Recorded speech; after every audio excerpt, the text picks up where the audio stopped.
Assalamualaikum warahmatullahi wabarakatuh. Halo semuanya.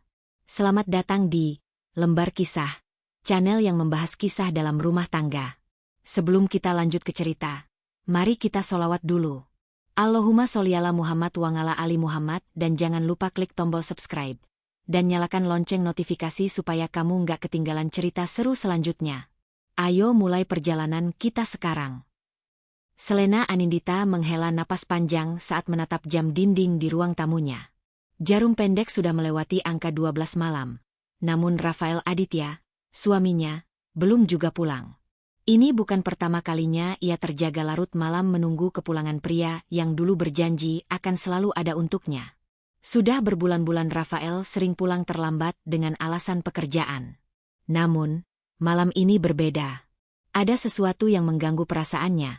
Entah itu karena firasat seorang istri atau hanya kecemasan yang berlebihan. Dulu, sebelum mereka menikah, Rafael adalah pria yang penuh perhatian. Ia selalu meluangkan waktu untuk sekadar makan malam berdua atau mengajak Selena berlibur di akhir pekan. Bahkan setelah Faris lahir, Rafael tetap menjadi ayah yang penuh kasih sayang. Mereka sering menghabiskan waktu bersama di taman, mengajari Faris bermain sepeda, atau sekadar duduk di balkon menikmati secangkir teh. Tapi semua itu berubah sejak beberapa bulan terakhir. Selena berusaha menepis pikiran buruk yang terus menghantuinya. Ia tidak ingin menjadi istri yang terlalu curiga, tidak ingin berpikir negatif tanpa bukti. Namun, tanda-tandanya terlalu jelas untuk diabaikan. Rafael yang dulu tak pernah melewatkan makan malam bersama keluarga kini lebih sering menghilang.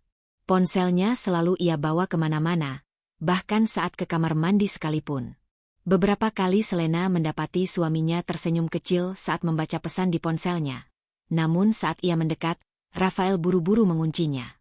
Sebagai seorang mantan manajer keuangan, Selena terbiasa memperhatikan detail. Ia mulai memperhatikan pengeluaran Rafael yang tiba-tiba meningkat drastis. Kartu kredit yang biasanya digunakan untuk kebutuhan rumah tangga kini menunjukkan transaksi mencurigakan. Ada tagihan dari restoran mewah, pembelian barang-barang mahal dari butik terkenal, dan bahkan transaksi di hotel-hotel bintang 5. Awalnya, Selena mencoba mencari penjelasan rasional. Mungkin Rafael memang menghabiskan lebih banyak uang untuk pekerjaan. Mungkin ia harus menjamu klien atau menghadiri pertemuan bisnis di luar kota. Namun, semua alasan itu runtuh ketika ia tanpa sengaja melihat pesan masuk di ponsel Rafael. "Sayang, kapan kita bisa bertemu lagi? Aku rindu." Selena merasakan detak jantungnya berhenti sejenak. Tangannya gemetar saat membaca pesan itu. Ia mengenali nomor pengirimnya sebagai seseorang bernama Tasya Wulandari. Nama itu tidak asing di telinganya. Ia pernah mendengar Rafael menyebutnya dalam obrolan santai beberapa bulan lalu. Katanya, Tasya adalah rekan bisnis baru yang sedang membantu proyek properti mereka. Tapi pesan ini jelas bukan sekadar urusan pekerjaan. Selena menggigit bibirnya, berusaha menahan air mata yang hampir jatuh. Ia tidak ingin buru-buru mengambil kesimpulan, tetapi hatinya sudah mulai hancur. Apakah selama ini Rafael hanya berpura-pura sibuk bekerja, padahal sebenarnya ia menghabiskan waktu dengan wanita lain? Malam itu, Selena tidak bisa tidur. Ia duduk di sudut tempat tidurnya, menatap langit-langit kamar sambil mencoba memahami apa yang sebenarnya sedang terjadi. Ia tidak ingin bertindak gegabah, tetapi ia juga tidak bisa berdiam diri. Jika Rafael benar-benar berselingkuh, ia harus mengetahui kebenarannya sebelum mengambil keputusan. Keesokan harinya, Selena mulai mencari cara untuk mengumpulkan bukti. Ia mengakses akun perbankan Rafael, sesuatu yang selama ini tidak pernah ia lakukan karena ia mempercayai suaminya sepenuhnya. Namun, yang ia temukan justru semakin membuat hatinya remuk. Ada transfer dalam jumlah besar ke rekening yang tidak ia kenal. Ada pembayaran hotel, tiket pesawat, dan bahkan pembelian perhiasan yang tidak pernah ia terima. Rasa sakit itu semakin menusuk ketika ia menyadari bahwa tanggal-tanggal transaksi tersebut bertepatan dengan waktu-waktu di mana Rafael mengaku sedang dalam perjalanan bisnis. Selena merasa dunianya runtuh. Ia mengingat bagaimana ia mengorbankan karirnya demi keluarga, bagaimana ia selalu mendukung Rafael dalam setiap langkahnya. Dan kini, setelah semua yang ia berikan, Rafael tega mengkhianatinya? Namun, Selena bukan tipe wanita yang akan diam saja menerima nasib. Jika Rafael berpikir ia bisa dengan mudah mempermainkan dirinya, maka ia akan membuktikan bahwa ia salah besar. Dengan mata yang masih basah oleh air mata, Selena mulai menyusun rencana. Ini bukan hanya tentang perselingkuhan. Ini tentang harga diri. Selena menatap layar laptopnya dengan ekspresi dingin. Jari-jarinya bergerak cepat di atas keyboard, menelusuri riwayat transaksi perbankan Rafael. Semakin dalam ia menggali, semakin jelas pola yang terlihat. Rafael tidak hanya menghabiskan uang untuk makan malam mewah dan hotel, tetapi juga membelikan hadiah-hadiah mahal untuk Tasya Wulandari. Berapa banyak kebohongan yang sudah kau lontarkan, Rafael? Gumam Selena sambil mengepalkan tangannya. Ia mengingat malam-malam panjang saat ia menunggu kepulangan suaminya. Kata-kata manis yang Rafael ucapkan untuk menenangkan kecurigaannya kini terasa seperti belati yang menusuk dadanya. Tetapi Selena menolak untuk tenggelam dalam kesedihan. Ia tidak akan menjadi wanita yang hanya menangis dan membiarkan dirinya diinjak-injak. Dengan ketelitian seorang mantan manajer keuangan, Selena mulai menyusun strategi. Langkah pertama adalah memastikan kecurigaannya benar-benar beralasan. Ia tidak bisa menuduh Rafael tanpa bukti yang cukup kuat. Oleh karena itu, ia memutuskan untuk mempekerjakan seseorang, detektif pribadi. Melalui kenalan lamanya di dunia bisnis, Selena mendapatkan kontak seorang investigator berpengalaman, bernama Rangga Pratama. Pria itu dikenal sebagai seseorang yang mampu menggali informasi dengan cepat dan efisien. Selena mengatur pertemuan di sebuah kafe yang cukup jauh dari rumahnya, memastikan bahwa Rafael tidak akan curiga. Saat Rangga tiba, Selena langsung menyodorkan dokumen-dokumen yang sudah ia kumpulkan. "Aku ingin tahu segalanya," ucap Selena dengan nada dingin. "Aku ingin bukti nyata, foto, video, apapun yang bisa menunjukkan siapa sebenarnya Rafael dan wanita itu." Rangga mengangguk. "Aku akan mulai bekerja. Beri aku waktu 1 minggu." 1 minggu. Rasanya seperti waktu yang begitu lama bagi Selena, tetapi ia tahu ia harus bersabar.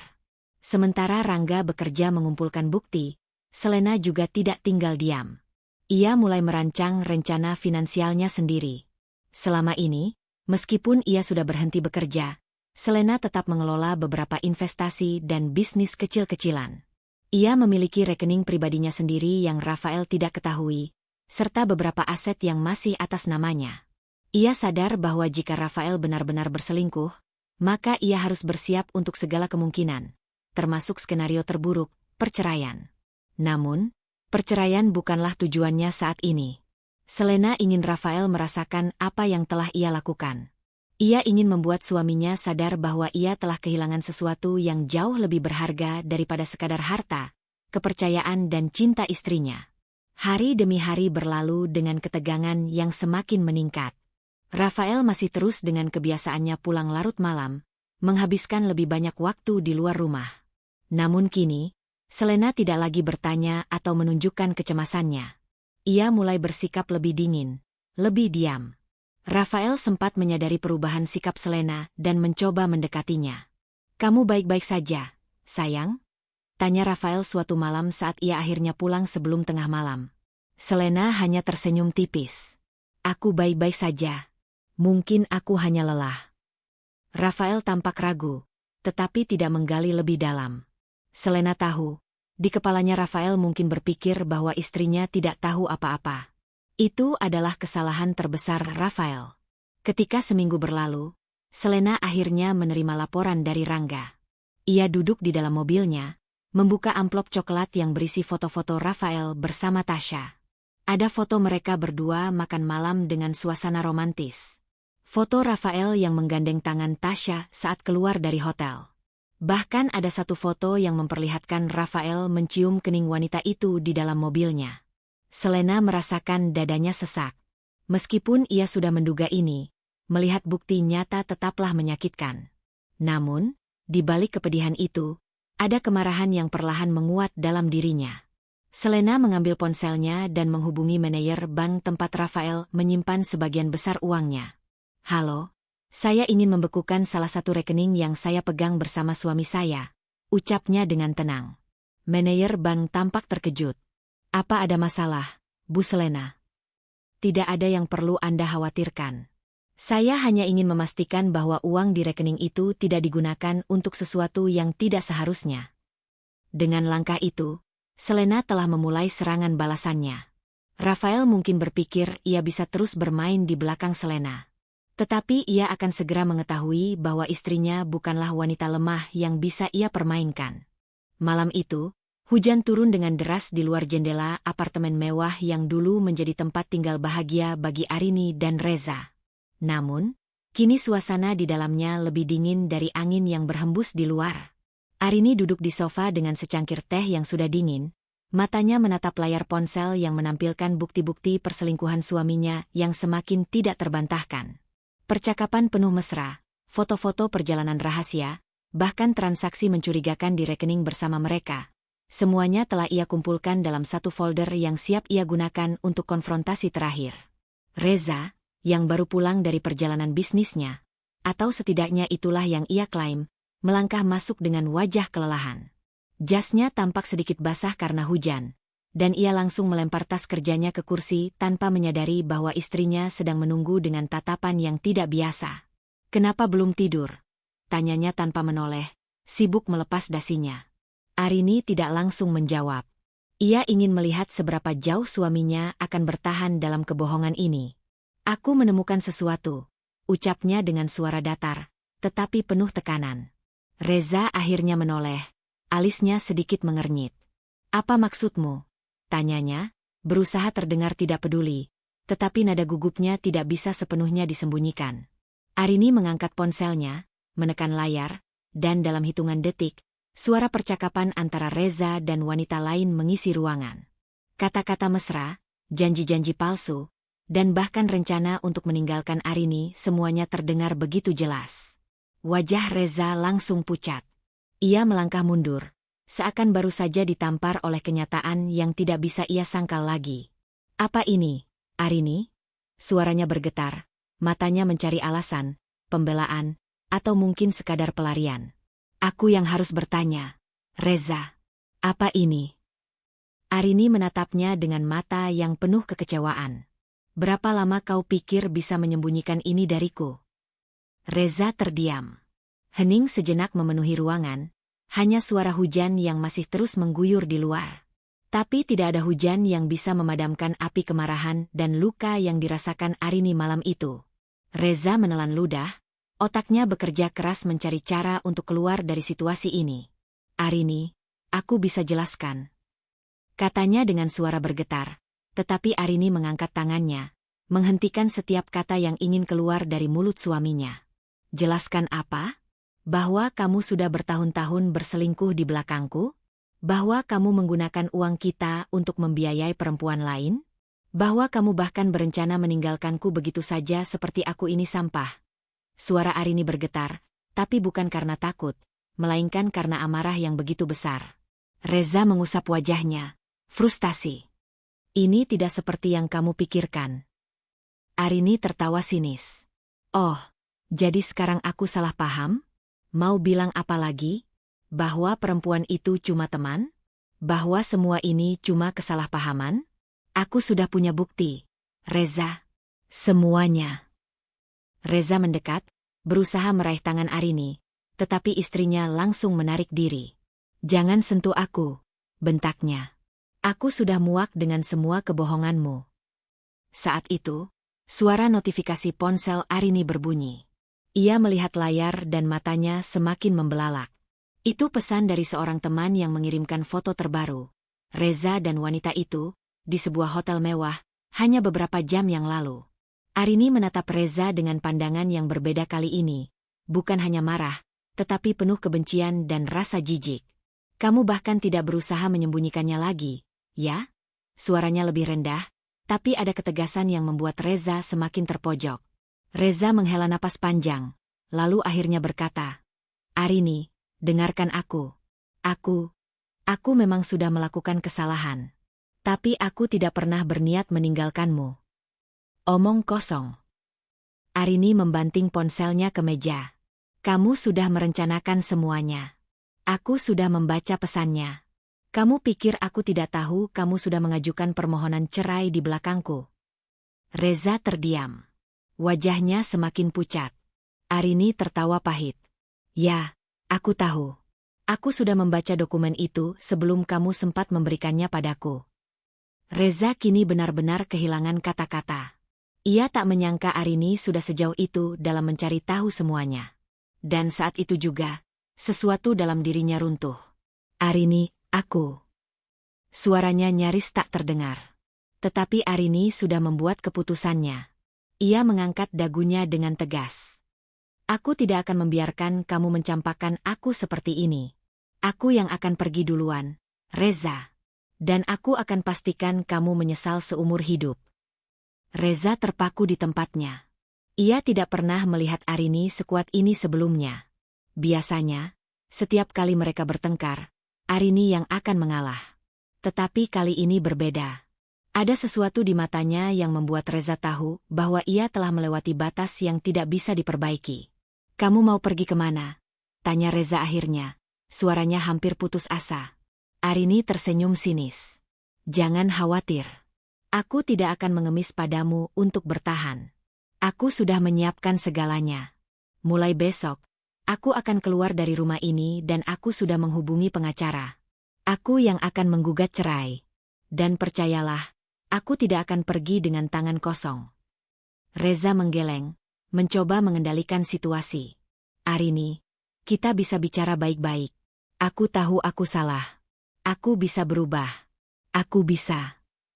Arini tertawa sinis. Berubah? Setelah bertahun-tahun kamu berbohong? Setelah aku menemukan semua ini? Tidak, Reza. Aku tidak akan tertipu lagi. Ia mengambil map yang ada di meja dan melemparkannya ke arah Reza.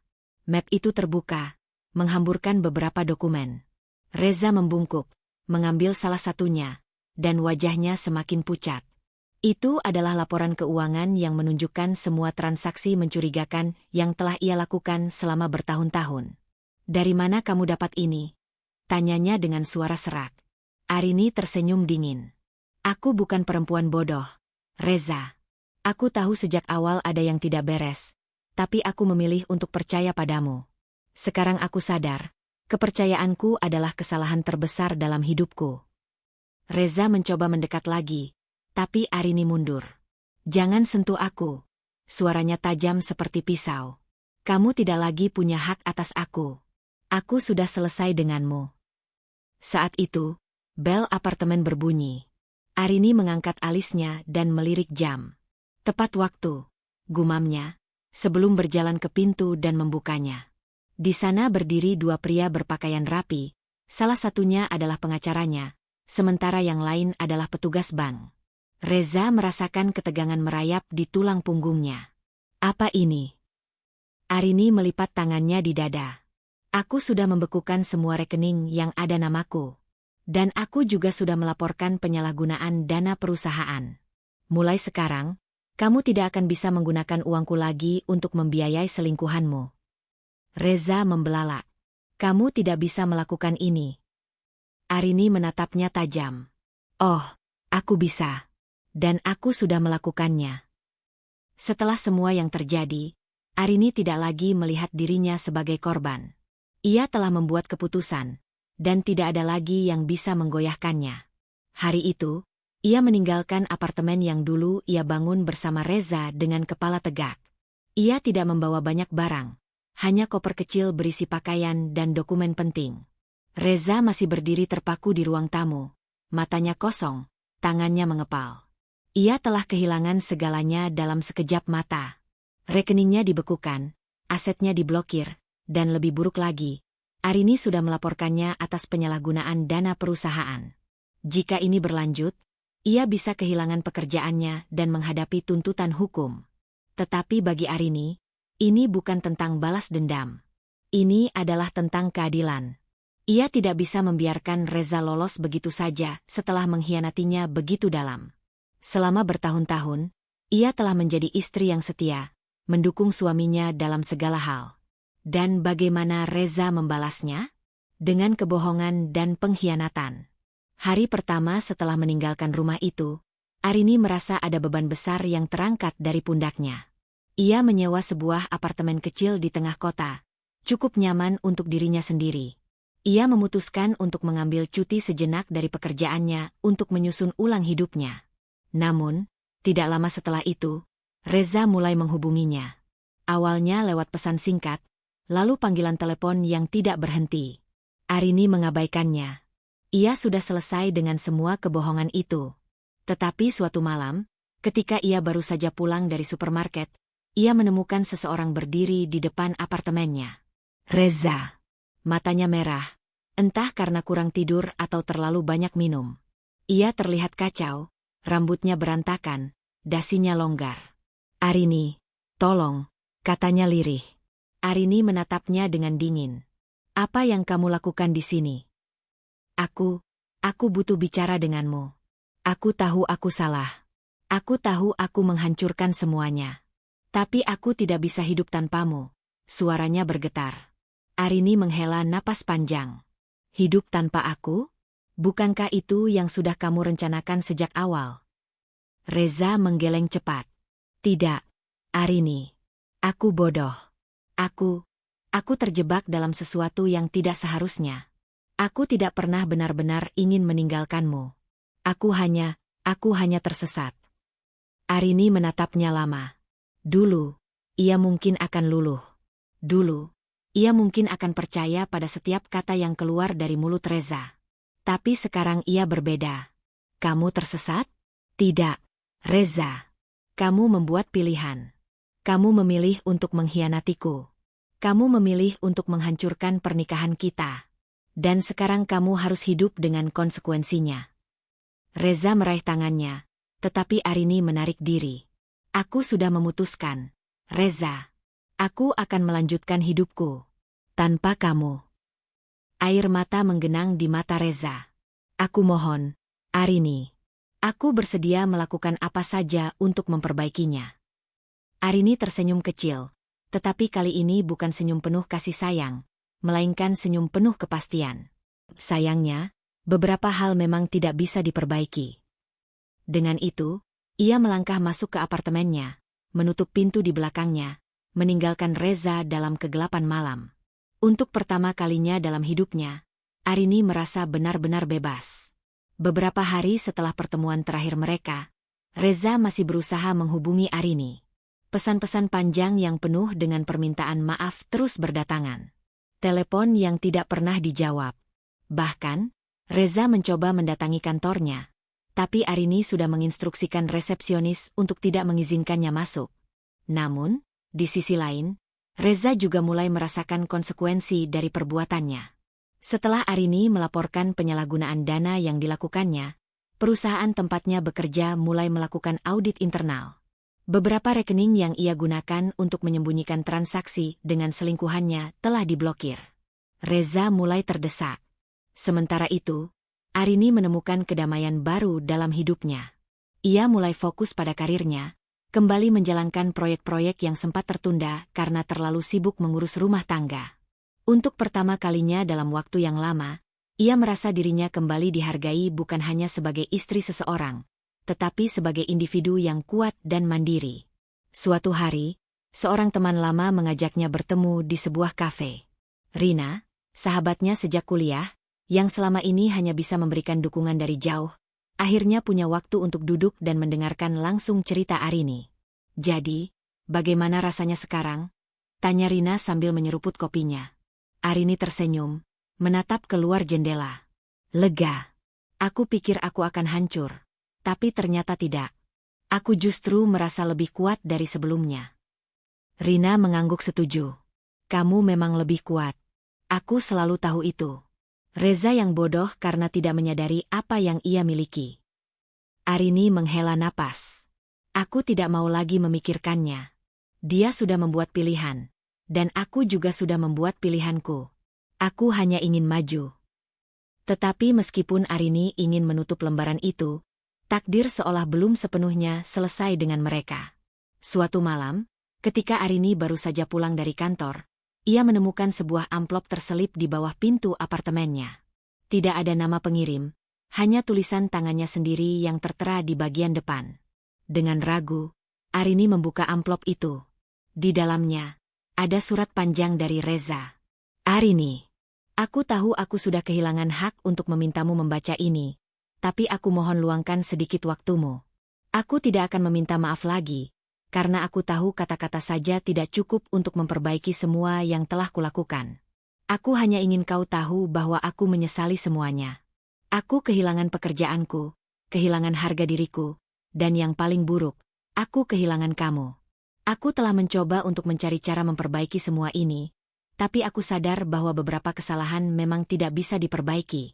Aku hanya berharap, suatu hari nanti, kamu bisa mengingatku bukan sebagai pria yang mengkhianatimu, tetapi sebagai seseorang yang pernah mencintaimu dengan tulus, meskipun aku bodoh dan tidak tahu cara menunjukkannya.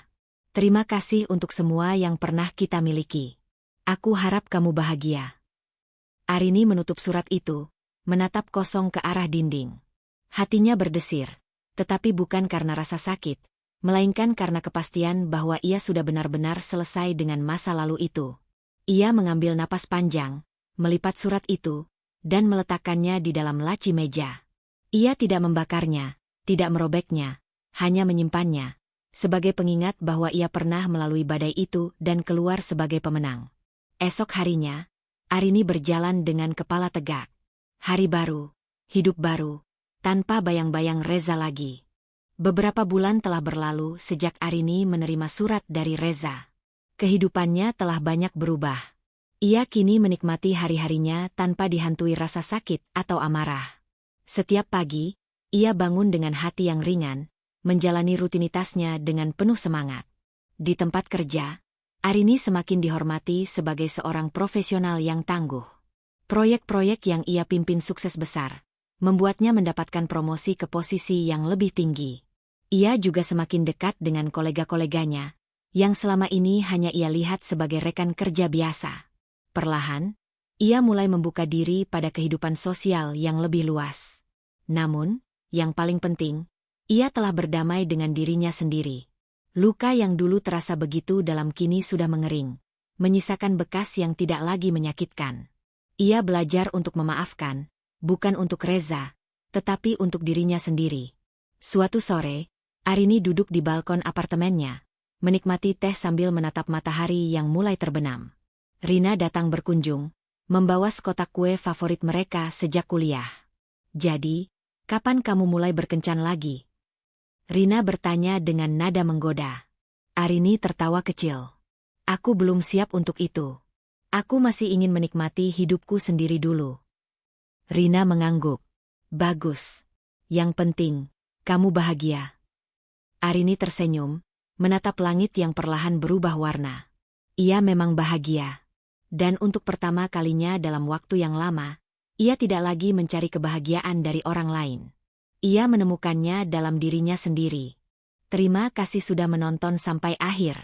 Jangan lupa subscribe, like, dan aktifkan lonceng notifikasi agar kamu tidak ketinggalan kisah-kisah menarik lainnya. Sampai jumpa di cerita berikutnya.